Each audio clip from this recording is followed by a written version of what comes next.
Hey everyone, just before we get into the episode of the Ace Trainer podcast, I just wanted to make everybody aware this episode was recorded just before the Gogh Pikachu promotion on the Pokemon Center. You can now get the card if you spend $30 on TCG product on the Pokemon Center website. So yeah, this episode was recorded before that. My record button still works. It's been a year. Hello, Rose. Hello, everybody. Hello, Jack. This is Ace Trainer podcast. Yes, it's been a while. It's been a while. I think it has been a year, but you know, we've had a busy year, a busy end of last year as well. Like it's been a bit wild, and you know, we've just kind of put this off. But it's cool to talk about Pokemon. You know, like I just like doing it, and I know you like doing it too. So you know, it's good to be finally back talking about things we love. So love it. Absolutely love it.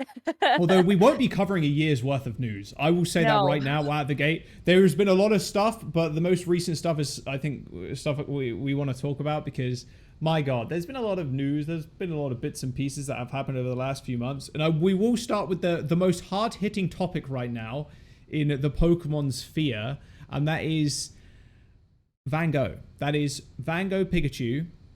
And how much of a disaster it was. And who'd have saw this coming? I mean, I'm just going to play the clips for people who've not seen this, but just ridiculous scenes. This was at the Gogh Museum as well, Rose, like, which would have been, like, they're not built to have this capacity of people fighting over small, tiny cardboard product. No, they're not. And I think something else that just really angers me about that clip in particular is it takes away from the actual collection. People are supposed to be going to this museum to enjoy the collaboration of this artwork and up in, of course, like the Gogh style. And I feel like this clip shows more that people were interested in scalping these products and making like a quick buck versus actually enjoying what they were meant to go do there. And some people just wanted to leave with a card and they didn't get a chance to do that because people grabbed everything. I would say it's pretty safe to say that comparatively to like Pokemon fans, there were probably 90% scalpers, if I had to guess. Maybe that's a bit of own over-exaggeration. I don't think it is. I think you're right. Yeah, judging on the clips themselves, like, they are insane. Like, for me, I'm like, I am not going to get injured or, like, hurt in some kind of mob just for, like, a single card. I'm not doing that. But for, like, money, you know, that is a very different tale. If I was there getting a card, great, I wouldn't sell it. I want it for my own personal collection. But you know, I would imagine at least 90% of these people that have gone to this to the museum to grab a product and have the card, like, they're not there for the love of Pokemon. And I think an added layer that kind of frustrates me, Rose, is I don't know how Pokemon Company didn't expect this. Especially over the last few years that we've had of like training cards. I agree. I giggled a little bit because it, like, how could you not laugh at some of the like clown foolery happening in that video where people are grabbing multiple packs of postcards, they're grabbing multiple packs of posters. You're not hanging up all those in your house. Yeah. Like you're like, if you are a fan, you're grabbing one and you have a dedicated spot in your house to be able to put up all of those posters, get them framed. You know that everybody has that all set up for themselves. And then you see stuff like this on eBay and you can't help but look at that and go, like, that is insane. And it's people like this that ruin it for everybody. And I agree with you. Like, how could Pokemon Company at this point in time not realize the demand, and how do they not flood the market with the supply so that things like this don't happen? Japan is very against stuff like this. They have very, like, hard-hitting rules to stop this kind of behavior and upselling. And another way that people try to combat that, I think back to when they were printing out Crown Zenith, they overproduced that product. Yes, it was almost like it was almost like not as special, but I appreciated that because it was way easier to get the product than something like this. Yes. It was just easier. And like, that's the big thing. Just making something easy to get hold of diminishes the value of these cards, which in reality is a good thing. Like, there's funnily enough, there's actually a whole like debate over in the Magic the Gathering scene right now about like game pieces versus like cards that hold monetary value. Like Wizard of the Coast are very like, oh, we're gonna reprint it. It's so funny mentioning Wizard of the Coast, and obviously with their history of Pokemon, but Wizard of the Coast like printing like a ton of cards from like older sets to just try and get them in people's hands, whether like special varieties, but still like pumping the numbers kind of thing. Whereas in Pokemon, like they don't really need to worry about the playability of these cards, because in Magic it's like the playability is very much tied to the cost of the card. Whereas in Pokemon, it's not like that at all. You're not rocking up to a tournament with Van Gogh Pikachu. It's like, it is a collectible piece. It is a nice piece to have. So making a ton of them, at least on the initial launch, is good. And then in 5-10 years, yeah, they probably will be worth a little bit more than they were retailing for. Not retailing, but, you know, were worth when they first released. And that's just how collectibles go. But initially flooding the market is something I'm surprised. I don't know if I'm surprised at this point. Like, I really do feel like they take a little bit of time to really understand how the market goes. And yeah, $300 USD. This is a German listing. But the thing is on this listing, Rose, that like shocks me the most. There's more than 10 available, obviously, with the screen there, but 11 have sold. 11. So like people are willing to buy it. People are willing to buy it. Crazy. And that's a crazy thing, right? Because if it was more readily available, or like they did a print to demand kind of thing on the Pokemon Center website, and then it was like, well, just like the special delivery Charizard, just like the special delivery Bidoof, spend $30 and then you get the promo card. Spend $30 on Van Gogh Pikachu stuff, then you get the card. And we're just going to keep this going for months, a few months or something, right? However long the collaboration is going to be kind of around for, and they promote it until they move on to the next kind of promotion, the big thing. But 300 is 300 USD here, obviously 50 USD postage because they're posting to America. This is on German, so like, yeah, 285 euros. And then obviously the Pikachu plushies too. Should a plushie be 100? What's that? 130 pounds? Probably not. Well, not when you consider as well what the cost of these items were even on the Pokemon Center. These products released on Pokemon Center US and Canada, as well as Pokemon Center UK.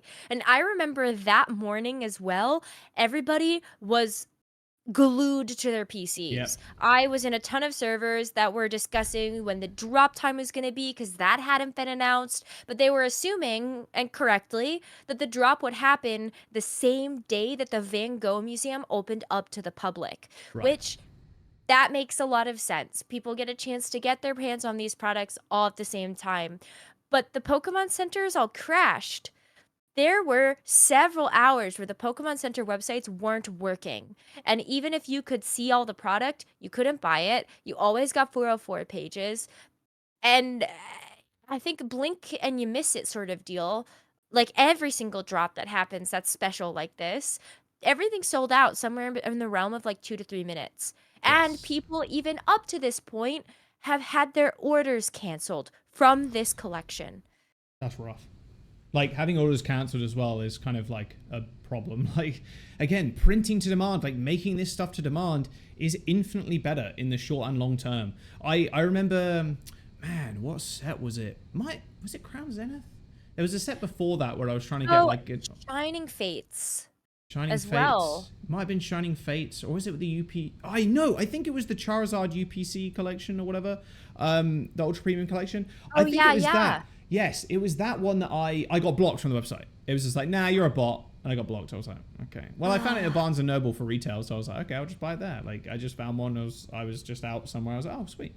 It's cool. But having like a hype product like this is great. And like having it such a big collaboration with Van Gogh of all people, like that's insane. And who other than Pokemon to like do that kind of collaboration, right? And they made it work really well. Obviously the Pikachu promo card is very nice, and it does remind me of the Screaming painting with Pikachu Eevee and Psyduck and stuff. Like that was really cool. But again, another big problem with these promo products is they will get scalped, they will get botted to high heaven as well. Like this problem won't be solved until you do a print to demand level of print run. They just won't. Yeah. Or make to demand with these plushies and stuff. Like it's tough because I think I like to play devil's advocate for a second. I personally do not know anything about how supply chains and how development and distribution of these products work. I really wish I did because I think in a lot of cases, and like I'm still in this mindset, it is so easy to just say, print more, make more, like do better. And I do wonder if there's something else behind the scenes that is stopping them from being able to do that or Right. limiting the option for them to have a successful product launch because like at this point how many years has it really been that we've seen TCG products or even other products immediately sell out on these websites? I think about even just like the jumbo plush. There's really Hmm. only like 3 to 5,000 of those that they make. If you take a look at the carton numbers, because God only knows I've bought so many of these that like I have identified what those boxes look like, but it'll tell you the number of carton that you have out of the number of carton that exist. Right. And so most of the time it is somewhere in the realm of like 3 to 5,000, but it just depends on like the size of the plush and those things are not ship to cheap to ship. No. If you are looking to try to ship that through like FedEx or UPS or something, it'll cost you. Those package sizes are like three hundred and They're fifty too big. dollars. Yeah, Yeah, they're they're too like big. actually too big to ship almost, and that's why they cost So so much. so how does Pokemon Center manage that? Right. And so there's a Right. lot of things in the back end that it's hard to like long story short, who knows what's holding up back there, but they have to do something. They just Yes. have to figure out literally anything. What I just kind of thought about was there's a there's a deal with Jagex actually, funnily enough, for old school RuneScape with creators out there that if they make merchandise to do with the game, you're only allowed to sell 100 of those things because they don't want to like. Otherwise, then you're kind of in the territory of like you need a commercial license, like you need the licensing for our product kind of thing. So we're like limit it to like a fan project things where it's like, oh, there's you can only make 100 of this one thing or whatever. And I'm curious if not that Van Gogh is like, yeah, you're only allowed to make 100 of our cards or whatever. But I'm curious if there is a set number that they're like, we want, for whatever reason, we want to only make this number of cards, these number of plushies, this number of paintings, posters, and stuff like that. And maybe that is a hurdle that they kind of have to get over with as well, because then again, it kind of goes into the territory of like you're using our brand, as it were, and you're profiting off the brand, but we're not getting the biggest kickback. Obviously, you're probably getting more of this. It's probably not a 50-50 split kind of thing. Sure, manufacturing, we're just using your likeness kind of thing.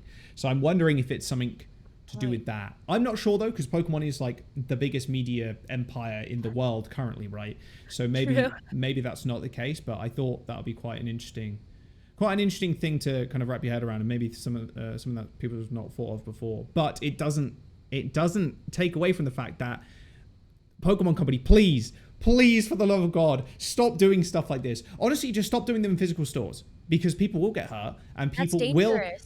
Yeah, it's dangerous and people will queue up out the door to get this kind of thing. I think it's just way easier in this day and age to just do an online order kind of service thing. Yes, it will get bought to high heaven, but you just make to demand. But like I said, they're like you mentioned as well, Rose. Maybe there are restrictions. And what's crazy to me as well is that the Van Gogh Museum actually brought out like a Q&A, like, hey, or freaking out questions, FAQ, I guess. And we're like, oh, why my Pokemon? Why do I not get the product or whatever? Why is it no longer available? And they got this whole like reason why, and like the sheer number of people that were trying to get in and just like get these products, like were they there for the museum? Hell no, they're just there to make some money. And scalpers will always exist, but the way you get rid of scalpers is just make the products as freely as and available as possible, which Pokemon Company has been taking good steps to doing, i.e. buying the Millennium Printing Group, making a new factory in Texas. I think they will start to see the issues that they're whether it's self-imposed or not. I think you're onto something. I do think you're onto something where you have to balance the collectability of something while also making sure that it is desirable enough for people to want to have that as a collector's item. So, whether it is about just, hey, we are imposing this because of the brand use, or if it's just maybe you just want to make less because it becomes a more unique collector's item. Another just like quick example, the Bear Walker Yeah. skateboards. Oh They yeah, only sure. made like 500, or like for the Eevee collection, they made more of the Flareon and Jolteon, but they made less of the Umbreon, Espeon, and Sylveon. Like like they made a small choke on the supply and demand aspect of things. And I don't think that it hyper affected people actually being able to get that product, because those didn't sell out right away. They were Right. expensive enough that people didn't and didn't have like the liquid income You to can't, just. yeah, you can't stock up on skateboards. Like that is insane. If you want to buy like 10 to 20 of them to resell if you're like a scalper or whatever, that's a lot of capital to put down. Could also only buy one. There you That go. website on the Pokemon Center, they tie your IP address, it feels like, to being able to purchase these items. Because Right. if you get blocked, I know you've experienced this, but if you get blocked on like your computer, you could try your phone on Wi-Fi and it still doesn't work. Yep. So it at least you know, okay, well, this is limited release and it's also limited, so you can only buy one. On the Pokemon Center, I think some of those poster packs were available for four. You could buy four of these if you wanted to. Mm-hmm. Who needs that? I don't know, but it's that and not putting in those limits that also starts to feed into this problem. And another maybe thing that we want to talk about is like, do we go to a lottery system? Japan Right. has that, and they're not bothered by it. At least on the outside, that's an incredibly polite country, but they're not bothered by it. And they understand that because of the demand of some of these things, a lottery system may just be the best way to handle it. And we've seen this time and time again for their product releases. Yeah, it seems like a good step forward in like making sure to combat, like, because there will be scalpers that still get in, right, and like they come in and they buy however many products after they win this the lottery system, and there will be some people that unfortunately do end up missing out. But the keeping product scarce, I think, man, I just don't think is a good idea. Because if you really want to say like this is a limited time collectible, just make as many as you can in this short space of time, sell them to people, or like sell them through the poster pack or whatever, and then in 5-10 years they will be worth more. If you want to make a collectible, they will just generally be worth more because they came out 5-10 years ago. That's just how that works. Like, a good example of this is Base Set, right? And I think that's the perfect example because it came out in 1999, but it was one of the most highly printed sets of all time, if not number one. And those cards, obviously, they've increased in price over the years and a big spike in 2020, but they are still expensive. They, like, good luck buying a base set Charizard in good condition, kind of thing, for decent money. It's tough. Like any card, right? There's a lot of base set common. The uncommons and commons you can literally pick up a cents. But like the rarer cards, which is what the Pikachu Van Gogh thing will fall into, they will be more expensive. They just will be over 5, 10, 15 years kind of thing. So I just don't really see the argument there for limiting a print run unless there are some kind of deals with the Van Gogh brand in which only allow them to print X amount. So yeah, and like you said, it will be an interesting kind of meeting to sit into and just like have them discuss that and like know why there was limitations there. But just print more. I know it's like a forehead, but like trading cards and cards in general, like skateboards, I completely get it. Plushies, I kind of get it. Like they're harder to ship, right? But cards themselves, in reality, they are the cheapest thing to make. They That's really true. are compared to like a plushie or like whatever. But to be fair, the foiling process, the art as well itself, like that corresponds to a lot of the cost. There are small things that work their way into there, but en masse, you would imagine cards themselves probably cheaper. Okay, let's move on to, yeah, so they did announce, and like you mentioned, Rose, a new way to get the Pikachu Van Gogh. By the way, thank you, Poke Beach, for obviously putting all this stuff out. As always, they're always on the mark with that kind of stuff. But surprise, surprise, look at that. Boom. The company has announced one copy of Pikachu with grey felt hat. I love how that's the name, by the way. Unreal. Unreal. Look at the card. Pikachu with grey felt hat. That is the card. It's so It's so a silly. it's like it's such a painting title though too. Yeah, it When you look is. at how like a lot of paintings that were named in around that era, that's like just such a It's a perfect name art piece name. for a good card. It looks great too. It will be given to customers who purchase at least $30 of qualifying Pokemon TCG products. So probably going to be some sort of Van Gogh related products, or maybe some like, oh, you buy an ETB or you buy this or Yeah, then whatever, then thing. you're set. Yes, and it's $30. So the unknown future release date, that's the big thing, right? So they're probably just kind of, okay, so how many can we print? Because we need to print a ton. Like, and they will make, think of how much money will flow through their system is insane. But run this promo for a little while, you know? No code needed. It just auto applies. So everybody is going to get one if they do end up purchasing. And I will probably end up doing it too when they release it. Maybe I'll wait a couple of days and just buy some product and then get some of the promos. And because they don't expect a code, there's no code, then it will just be, I would imagine, again, print to demand. So I think it's good. They're taking a step in the right direction. Just please don't do this again. Like, please, I'm begging you. It's gonna, like, the same thing will just keep happening if you just keep doing this, because people want Pikachu product, and scalping will never end on Pokemon, sadly. Now we've passed the 2020 era, Rose. It's never going to be the same. That's for sure. And a small group of individuals really can ruin it for everybody. So, yeah. I just hope we can be better. Like, as a community, I feel like we overall do a fantastic job of holding people accountable, but these scalpers don't care. Like, all they care about is the money in the bag at the end of this. So exactly, is the bottom line, and that's it. If they care about the money, great, but the best way to deter them is make the product so readily available that there's no point hoarding, unless they're gonna come in, hoard 100 copies for 10 years and then they'll make a return. Like, do you know what I mean? But they're not going to do that, because in general, like, and this, okay, I was thinking about this when I was making my tea earlier, Rose, and this very much it's like a very meta point right now. But I think a lot of this kind of scalping in 2020, 2021 kind of crap that went on with Pokemon, and a lot of like collectibles, toy collectibles, shoes, obviously sneaker culture and that kind of stuff has been crazy forever, but you know, scalping and that kind of stuff, it leans into like this hustle culture of like, you got to be hustling 24/7, like side hustles, gear, all this kind of stuff. And I'm like, that is an easy way to like side hustle, right? It's just buying products that people will want and then reselling for a higher price. Like, that is a side hustle. And I think a lot of that culture, I think, for me personally, I think is very toxic. And it's like you have to be working 24/7 to fucking get on the grind kind of thing. And like, it just kind of bled into Pokemon just because it was an easy thing to kind of pick up, because the Pokemon company didn't expect one of the biggest influencers on the planet to be like, hey, Pokemon cards are cool. And then a whole lot of drama came around that, and like, oh dear. True. It's just kind of toxic. And I think that was kind of just a mini meta point I wanted to kind of make, and potentially why it's affected Pokemon.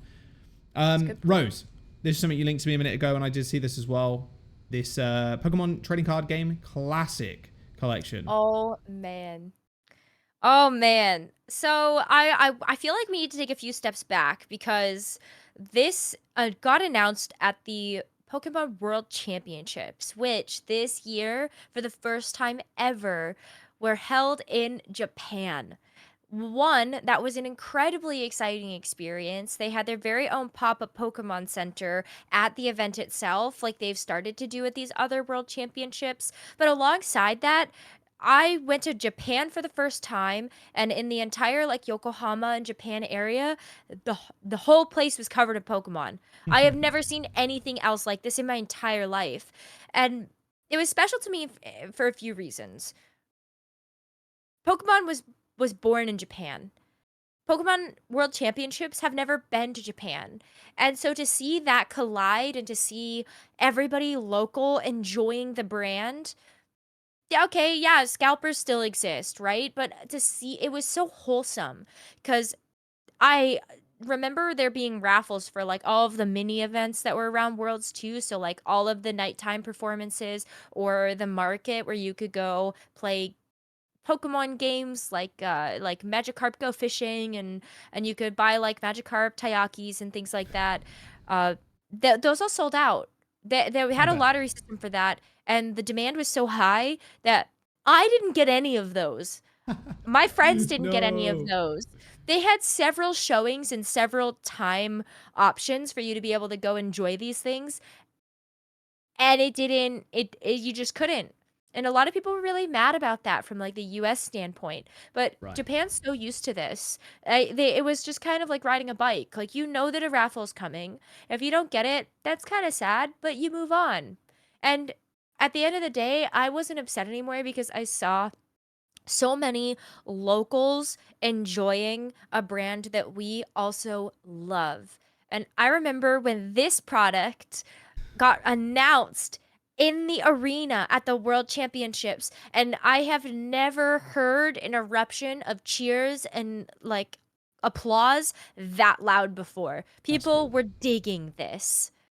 It's really interesting, and I think there is definitely a criticism there, and we'll get onto that in a minute. But the price tag is a little crazy, but it is very much a premium collection of Pokemon playing things, counters, dice, cards, of course, and because it has classic in the title, you know it's got to have the original trio, which obviously Uh-huh. aren't. They're basically they are faithful reprints to the base set Charizard, Venusaur, and Blastoise.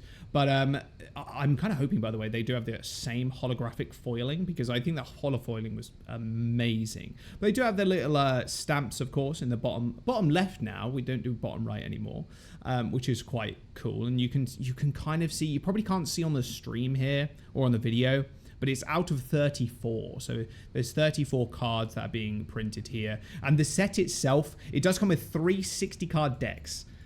Venusaur, Charizard, and Blastoise being the stars of the show there. Deck boxes, card sleeves, 1 2-player game board, a tool case with a randomizer, 2 sets of damage counters and coins and condition markers. By the way, where are they? Damage counters. This is a sick way of doing damage counters, by the way. The stack. I think Yes. that's awesome. And the burn and the poison, I thought that was really cool. And I'm assuming those are the decks there, but I couldn't quite tell. But images aren't that big, sadly. Oh, hello. Yeah. And that's how big it It's is. just like it's awesome. I remember just when they had like shown the 2 players sitting down from across each other. They walked in holding this black shiny briefcase. Yeah, it's And then literally a briefcase. Yeah, like the it's cool. cinematic for this was so gorgeous and like so cool. And I highly recommend people going back and watching it because it really did build the hype of this set in particular. And I think those are like leather. Like They I look not it. actually leather, but yeah, they Faux leather, they are maybe. very high quality. Yeah. It's cool. It does seem. Oh wait! In addition to the vintage favorites, 6 new cards including Suicune EX, Lugia EX, Ho-Oh EX make their debut. So Oh. brand new cards, which is quite interesting. So all Generation 2. Inspired. I'm not gonna lie to you. Not read this paragraph at all. Pokemon inspired by the Pokemon TCG base set. And yeah, cards from throughout the game's history, as well foil cards raised by the box. So, interesting. So I guess this weekend will be in the Blastoise, Lugia might be in the Venusaur, and then Ho-Oh in the Charizard deck potentially there. But 3 new cards, 6 new cards, including those, which is quite interesting. I guess we'll know soon. Purchase limit of 1, by the way.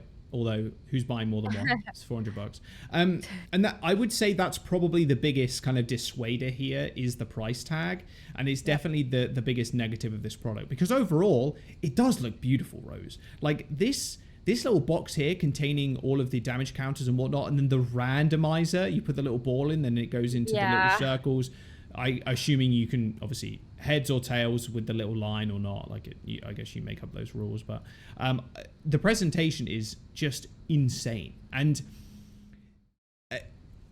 the thing with a TCG product like this, and I think they've brought this out at the perfect time because we've had a ton of like starter sets recently, which are like, oh, like your pick up and battle, like you get a Pikachu deck and a Charizard deck, and it's very much like a family, like, hey, you're a dad, mum, grandfather, grandmother, whoever, uncle, auntie, whoever, and you're picking this up. to then show your niece, nephews, sons, or daughters like how to play, and it shows them like how to play the card game. And this is basically just a hyped up premium version of that kind of pick up and play, just starter deck boxes, which is quite cool. I think this is very much in the realm of, well, this is for people who have a little bit more disposable income, being $400, but a bit more on the collector side of things. So I think it's quite neat, and we'll probably end up seeing these cards sold separately on the secondary market.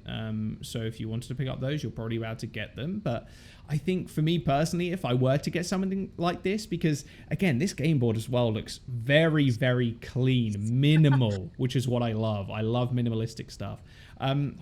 It's very for collectors and for like older people. It's not targeted at the teenagers or like the kids, that are getting into the game for the first time. And it's a very cool product. And I'm not surprised there were a bunch of like cries and like hell yes coming from the audience, because anything that includes some of the base set cards, and you can tell that it's very much aimed at kind of our generation worth of Pokemon people, Rose, because we grew up with these cards, and you're thinking, well, if I want to grab them again and maybe a whole new starter set of loads of other different reprinted cards, then this is the kind of perfect time to do it. Although, yeah, I have $400. I have to make a small correction on myself. Yes. Like, yes. Listen, my timeline understanding of like time and space and what has happened in the last few months is very off. And this announcement actually came out in February. So I don't know what I'm thinking of. I might be thinking of like the Paradox Rift. Yeah, it actually got announced in February, but it didn't come out on the Pokemon Center website until literally like a few weeks ago. Yeah, I was going to say, this is when it was a long time coming. Yeah, I think that's why I got super messed up by it. But the point still stands about how excited like all of the Japanese fans in the audience were when they announced the stuff at Worlds that came out, because they always do this. Yeah, I've never heard that much applause and like standing ovation for the whole head of the Pokemon company representatives talking about this stuff. Like, good. Yeah, especially like Masada being on stage announcing this. Like, yeah, actually nuts. But no, this got announced in February. It wasn't available until now, but pretty cool. I hope they look. So awesome. I'm probably not going to drop the 400 for it, but I hopefully they do end up coming back in stock again, because I know a lot of people are going to be excited about this product. Yeah, it's good. It looks nice. A little bit expensive, but hey, you are paying for a premium product, and you're going to get your money's worth if you enjoy, like, again, older people that have more disposable income. You've got a little bit spare. You love like playing when you were younger. Then hey, this is a kind of a perfect product for you, and reminiscing and reliving your childhood. Playing cards and stuff, so it's nice. It is very cool. Speaking of Worlds, Rose, let's talk about Worlds. Specifically, I did look at the deck list a few days ago because I was back online. I'm trying to get some new decks. I'm trying to, well, I've been spamming Mew VMAX, so I was kind of happy that Mew VMAX didn't win in the Masters. But one thing I wanted to kind of start off with in the Worlds talk, Rose, was actually the diversity of deck lists coming through for the winners. So for the Masters, it was Mew VMAX. And then for seniors, it was the Lugia V-Star deck. And then Lost Box for the juniors. And I will say, I don't like Lost Box. I hate playing against Lost Box. It's the most annoying thing in the world. Please just get it out of my game. Like, it's so frustrating playing against Cramorant. But it is an interesting deck, and it's not very interactive from the other side of the board, but it can be quite fun to play against, especially if you're kind of beating it down. Like, that's my opinion. But I was happy to see a lot of diversity in deck lists here. Yeah, it was great. I think one of the things about the World Championships that's always such a great time is seeing a bunch of regions come together and clash in their specific styles, because we see this a lot, even I think in like other esports, where Europe will play something very different than what ends up being sort of the meta in North America, and Asia is also a whole different beast, mostly because of the way that they actually qualify. And so even just looking at like the video game, they have to qualify through like best of ones versus best of threes, and so that can breed some creativity. But I think you might be the only person that was excited about Mew VMAX winning. It's only because I'm playing it. Because I know people hate it as well, to be fair. Like, yeah, but I think, even more exciting about the story of the winner for the Masters division, Well, the winner was Vance Kelly. Vance Kelly was a no-name heading into the World Championships. Right. Up until this point, Vance hadn't done very much in terms of competitive pedigree. And then you have the likes of the rest of the top four, where second place was Tord Reklev, of all people. Yeah. And then to round that out in 3 and 4, you've got Michael Pramawat, who is like another one of like the biggest TCG names in the United States, and then Azul. Azul Garcia is like the top four here is absolutely stacked, and it's very cool to see somebody like have this come up moment at the World Championships of all places. Also like the fact that we have literally the exact same last name. But yeah, what a story for Vance, and to have a World Championships on his career list. I know. Now he's going to be a player you've got to watch out for, basically, right? And I think Yeah. that it's fun to have those storylines, and what better place to have it than the World Championship? I think with overall, like the, I will say the production and everything else around the World Championship was very sick, and it was a very enjoyable experience to watch from the US. I am sad I couldn't have gone. Honestly, I love visiting Japan. I've only been once, but oh man, like you mentioned it before, Rose, That would it's have just been such an great. amazing country. Like I've only been to Tokyo, to be fair, but Tokyo as well is just ridiculous. I'm hoping to go again next year. We'll have to wait and see how that pans out, but yeah, a big come up story for Vance. Obviously, congratulations to him. And yeah, Movie Max, you know, some people love it, some people hate it. I love it because I play it. So, and Lost Box players, yeah, I don't like you, unfortunately. That's just how it is. I don't like playing Crammer out. I just get outvalued and it feels bad. It feels bad. I just like That's to smack fair. people down with Movie Max. And but then when they three prize me, I'm like, this game. This goddamn game. Yep. Let me forfeit real quick. Yep. TCG as well, Rose. That was really cool to watch. But VGC 2, I wanted to touch on that because you covered that as well, which was good to see. did. Masters Division. Oh my gosh. Yeah, so like just first of all, I think the biggest thing to note is Shohei Kimura is like the godfather of VGC. Like I say this as kind of like he has a rich history playing the game, and even coming into the tournament, he was a tournament favorite. People looked at Shohei Kimura and his like recent results and said, "This is a guy that can win the world championships." And that he did. And his list was not all that particularly exciting when you look at exactly what he ended up running. You can see there, it's like the Iron Hands and Moongus, Fluttermane and Iron Hands were both at the top of the usage charts. He was really ahead of the game as well, where like Landorus was still like very powerful. Yep. And even in the past few events, like Landorus has actually started to overtake like Iron Hands and Fluttermane in usage. But the other piece of that is that he had like the Urshifu and the Chien-Pao that have amazing synergy. And yeah, Moongus just to be able to slow play if needed. And every single match that he had on stream was a masterclass. If you want to see some of the best VGC at the best form, he is the guy. The He is the Godfather. guy. I mean, Yeah. another ribbon to his chest, right? I mean, another accolade, which is cool too. Like, yeah, it's a very conventional list, like you were saying, nothing crazy, no like Pachirisus or anything, right? But Nah. you know, if it That's works, it fine. works at the end of the day.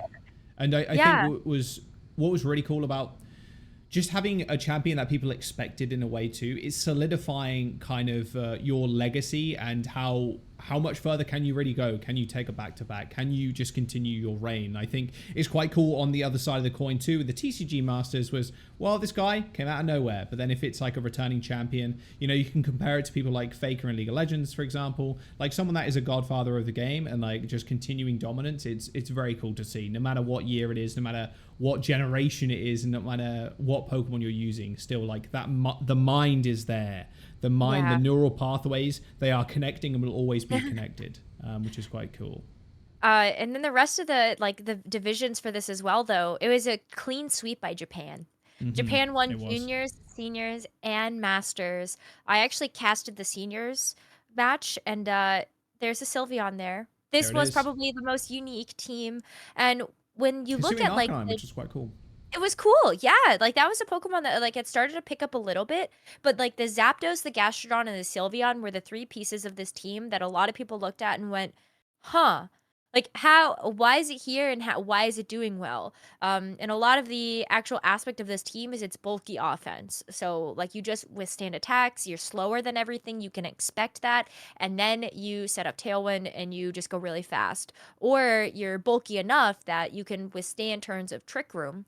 With something like the Gastrodon, you've got yawn pressure as well. You can really slow down the game that way. And this team won. Sylveon won a world championship. So if It's you're pretty looking sick. at kind of more unique Pokemon, that's the one to kind of hone in on and say, yeah, that's like Pachirisu type.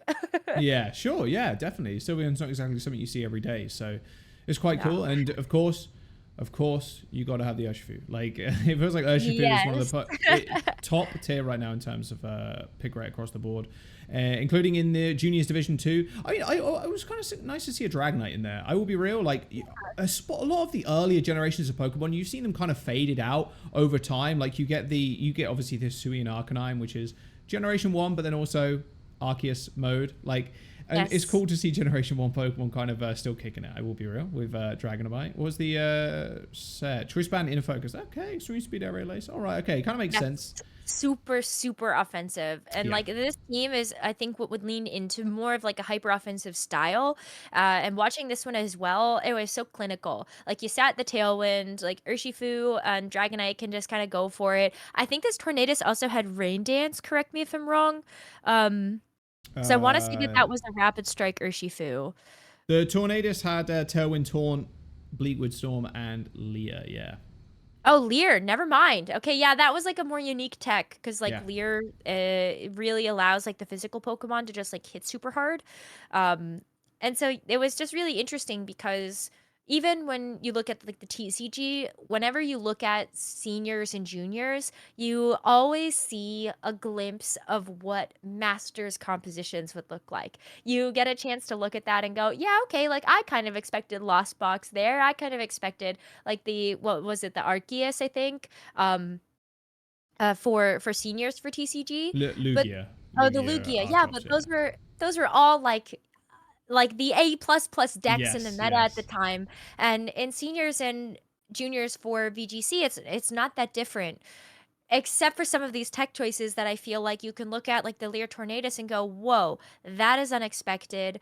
The Sylveon Zapdos, that is hyper unexpected, but still performed incredibly well. And yeah, it's just impressive to watch how close you see like juniors and seniors play towards Masters players.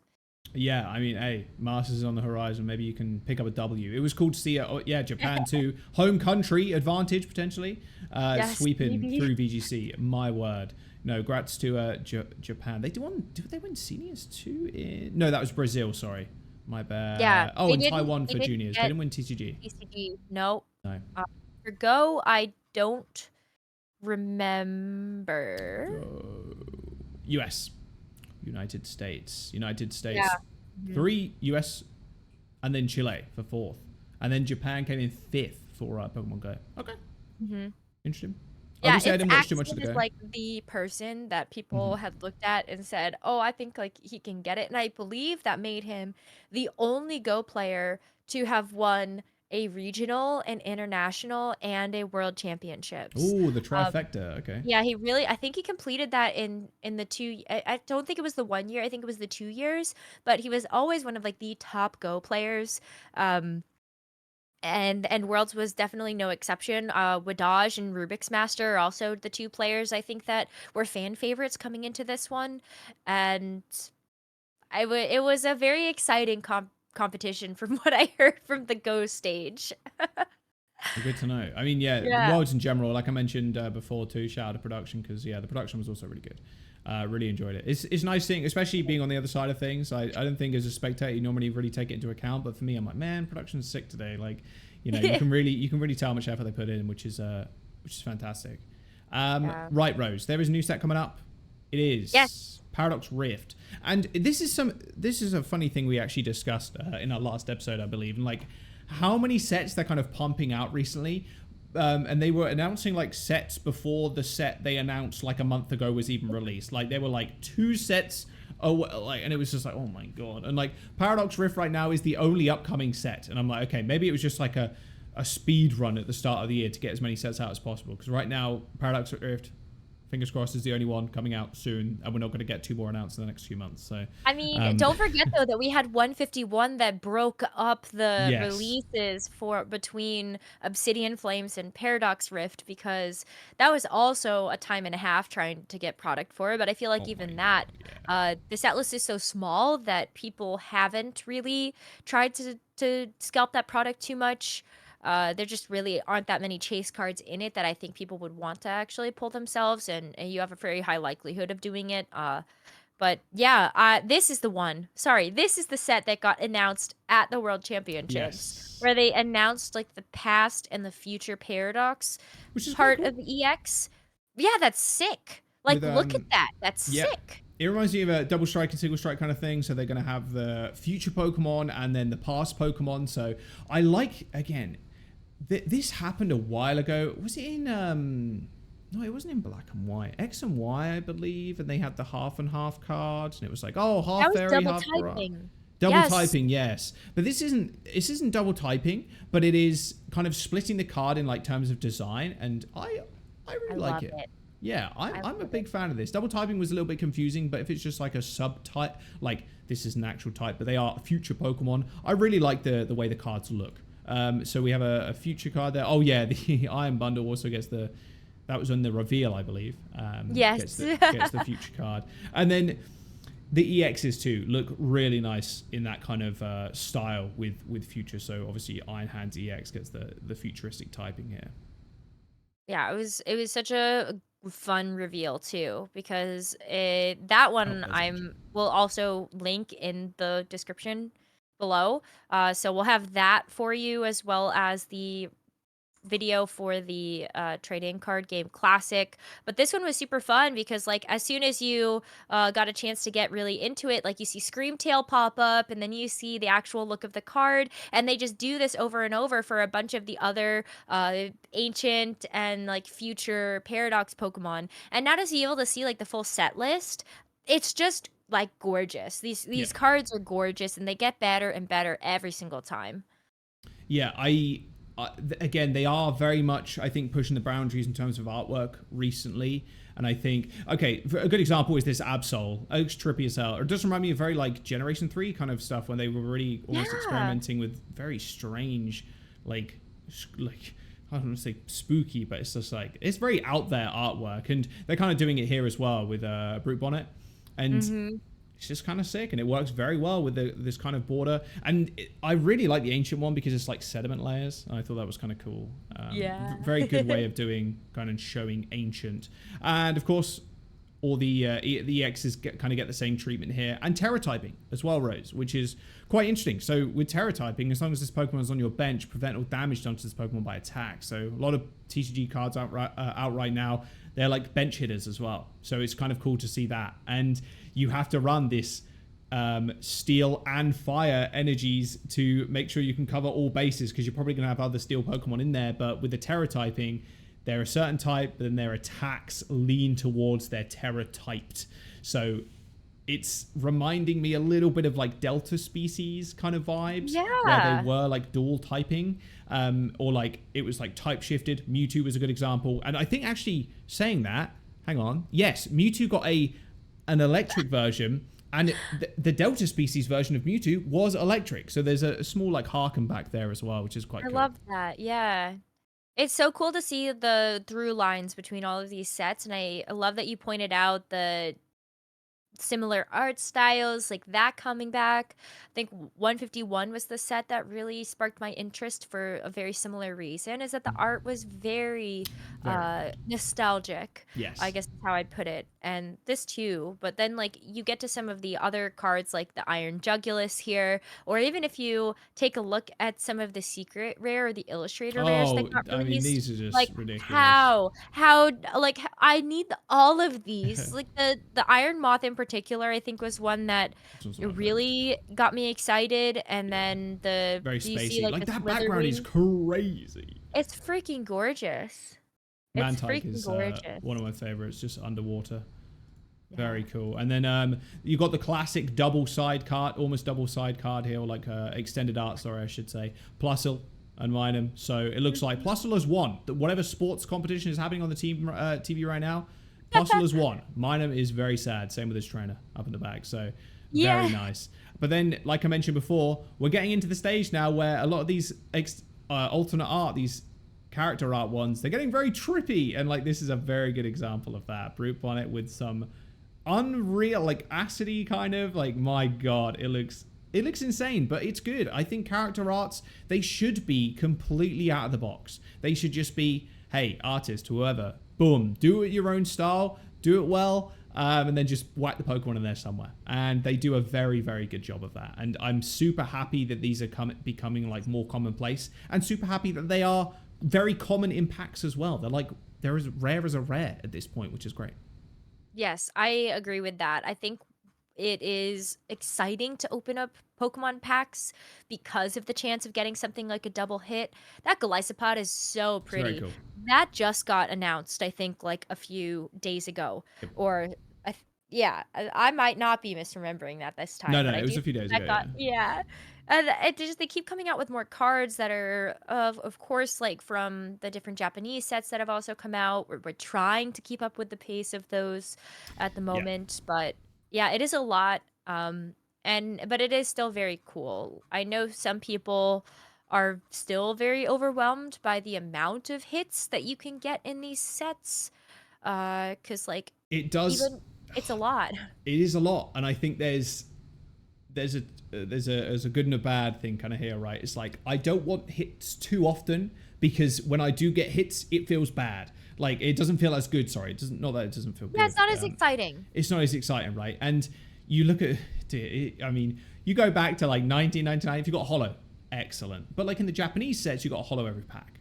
So it's like, okay, that, all right. I kind of like Japan have done it completely different, but in the West, it was like, okay, if you get a holo, great. And then it was like, if you get an EX, great. Although, to be fair, they had the secret shining rares in like Gen 2 with Neo, the Neo series, right? Genesis, etc., with the shiny Kabutops, shining Steelix, shining Charizard, etc. So those were like the ultra rares. Then it was like EXs. So we are kind of, and I would say, pushing the upper limit of like how many card types and like framings and styles you can kind of do before it gets too much. If we're getting to a point now where it's like, okay, we're guaranteed an art card every single pack, then you got to pump the brakes a little bit, because they're not going to feel as good. But I think right now we're on a steady line of like, okay, feels nice when you get an character art, but then also if I get a super special one, feels really good.